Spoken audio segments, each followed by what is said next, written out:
नमस्कार दोस्तों, मैं अंकुर उपाध्याय स्वागत करता हूं आप सभी का एक बार फिर से अपनी नई वीडियो में। दोस्तों, बिहार इलेक्शन को लेकर इस समय बाजार में बड़ी चर्चाएं हो रही हैं कि बिहार इलेक्शन अगर बीजेपी हार गई तो ये हो जाएगा, अगर जीत गई तो बाजार ये हो जाएगा। एक्चुअली में क्या होगा क्या नहीं होगा इसके बारे में मैं आप सभी के साथ बात करना चाहूंगा। पहले तो ये बोलना चाहूंगा कि फर्क पड़ेगा, लेकिन फर्क पड़ता है एक शॉर्ट टर्म का, बहुत ही शॉर्ट टर्म का। इतने शॉर्ट टर्म का है कि 2 दिन का, केवल 48 घंटे मैक्सिमम साइड पे और 24 घंटे मिनिमम साइड पे। अब 24 घंटे तो बाजार खुला नहीं रहता, इसका मतलब यह है कि 2 ट्रेडिंग सेशन मैक्सिमम फर्क पड़ता है। और जब जब इलेक्शंस के नतीजे आते हैं ना, तब तब बाजार में या तो बड़ी अपॉर्चुनिटी क्रिएट होती है या एक शॉर्ट टर्म में पैसा बनता है जिसमें आप लेके निकल लो तो ज्यादा अच्छा रहता है। तो दोनों ही चीजों को एक एक करके कवर करता हूं। पहले इलेक्शन से शुरुआत करें तो इलेक्शन 2 फेज में होना है, हम सभी को पता है। एक 6 तारीख, एक 11 तारीख को। 6 को हो चुका है, 11 को होगा, 14 को नतीजे आ जाएंगे आप सभी के लिए और फिर एक्शन दिखेगा आपको। 14 को ही रिएक्शन दिखेगा। इनफैक्ट आई थिंक 14 को जो है मेरे हिसाब से सैटरडे, शायद नहीं फ्राइडे।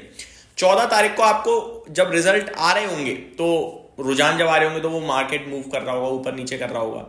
फिर आपको एक्शन दिखेगा मंडे को 17 तारीख को, और ये होगा फाइनल डे ऑफ एक्शन। उसके बाद बाजार सेटल हो जाएगा। अगर नतीजों की जाएं तो बाजार चाहेगा बीजेपी, जो गठबंधन है वो जीते, क्योंकि मार्केट का सिर्फ एक ही मानना है, जो पार्टी है एग्जिस्टिंग वही कंटिन्यू करे। क्यों? क्योंकि उसे बदलाव नहीं चाहिए, वो चाहता है स्मूथली चलता रहे काम। इसलिए बाजार चाहेगा कि वही रहे। और इस समय देश की सरकार भी महागठबंधन बीजेपी एनडीए की ही है, तो बाजार वही चाहेगा। ठीक है, अगर मैं वर्स्ट केस सिनेरियो लेके चलता हूं, अगर इसका विपरीत हो जाए तो क्या? एक फॉल आएगा। वो फॉल आ जाएगा आपके लिए 14 तारीख को ही, फ्राइडे को, और उस फॉल में आपको खरीदना है, सिंपल। और आपको या तो मंडे या ट्यूसडे से वापस से तेजी की तरफ एक्शन देखने को मिलेगा, क्योंकि वो जो फॉल होता है ना, वो एक्सेसिव होता है, बड़ा होता है। और मतलब ऐसा होता है कि ऐसा लगता है सब खत्म ही हो गया, बाजार सिर्फ इसी की वजह से जिंदा था, और फिर वो वहां से जब रिकवर करता है तो अच्छा बेनिफिट होता है। दूसरी तरफ अगर बीजेपी ही जीतती दिखी तो, या महागठबंधन जो भी कह लीजिए आप, अगर भी वो जीतते हुए दिखे तो भी कुछ नहीं है, बाजार में एक शूट तेजी दिखेगी और वो फिर वापस से नीचे की तरफ सेटल हो जाएगा। तो मार्केट पे डायरेक्ट इंपैक्ट पड़ेगा, लेकिन वो बहुत ही टेम्पररी पड़ेगा, एक बात। दूसरी बात, चाहे कोई जीते चाहे कोई हारे, उसका आपको फायदा उठाने के लिए ये समझ लो, अगर गिरता है तो मौका है, ऊपर जाता है तो आप एंट्री मत करना, चाहो तो हल्का फुल्का प्रॉफिट बुक कर सकते हो। बाजार ऊपर जाएगा जब इकोनॉमी में बूस्ट होगा, जब खरीदारी होगी तब, जब अर्निंग्स होंगी तब।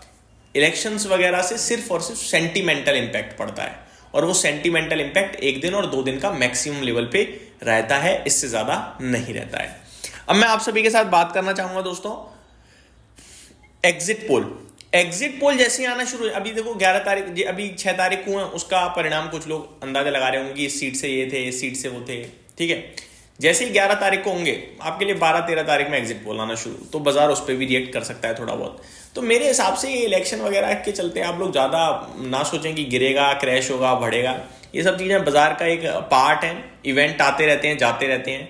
इवेंट आपके लिए हर हफ्ते आता है एक, वो है एक्सपायरी का, जो कि डेटा ड्रिवन होता है। उससे बड़ा मेरे हिसाब से तो कुछ डेटा होता ही नहीं है पूरे मार्केट में, तो उस पर ही आप फोकस करें तो ज़्यादा बेटर है।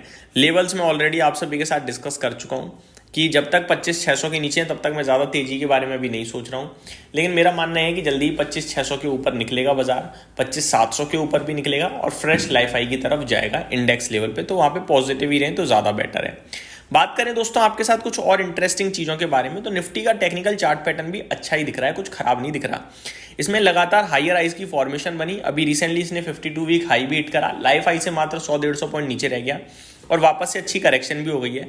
हम लोगों ने ऊपर में 26,150 तक के हाई लगाए थे, अभी 25,500 पे ट्रेड कर रहे हैं, यानी करीब 650 पॉइंट ऊपर से हम नीचे आ गए हैं, जो कि बढ़िया करेक्शन है। 650 पॉइंट यार बढ़िया है। अब यहाँ से बाउंस बैक पुल बैक आना चाहिए, और अब बाउंस बैक पुल बैक में मुझे लगता है फ्रेश लाइफ हाई लगाएंगे। मैं आपको ये भी बताना चाहूंगा, लास्ट टाइम हम लोग चले थे 25,122 से, और अभी हम लोग 25,500 पे आ चुके हैं। 25,300 का लो लगाया है हमने फ्राइडे को।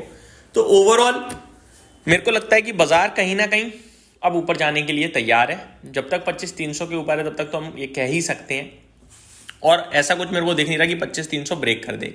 रिजल्ट सीजन चल रहा है, बहुत सारे रिजल्ट्स आए हैं जो मैं आप सभी के साथ दिन के दौरान कवर करूंगा, उसके लिए आप चैनल के साथ बने रहिएगा। और बिहार इलेक्शन को मैं बोलूंगा, सिर्फ आप ये सोचें कि 2 दिन का इवेंट है वो, और 2 दिन की बाजार की वॉलेटिलिटी होगी और उसके बाद शांति बन जाएगी। ये मेरी तरफ से अपडेट थी।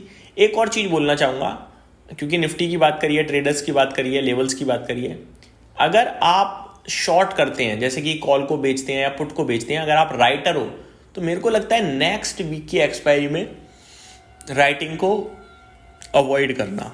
क्यों कह रहा हूं मैं ऐसा? क्योंकि जब कोई बड़ा इवेंट होता है ना, तो जो इम्प्लाइड वॉलेटिलिटी है वो बढ़ जाती है, आईवी बढ़ जाती है, जिसकी वजह से ऑप्शंस के प्रीमियम्स जो हैं आपके लिए किसी भी वक्त महंगे हो सकते हैं। अभी उतने महंगे नहीं होंगे, लेकिन आपने शॉर्ट कर दिया और फिर वो महंगे हो गए तो दिक्कत हो सकती है। इसलिए यही समाप्त करता हूं इस वीडियो को। Thank you so much for watching this video. Have a great day guys.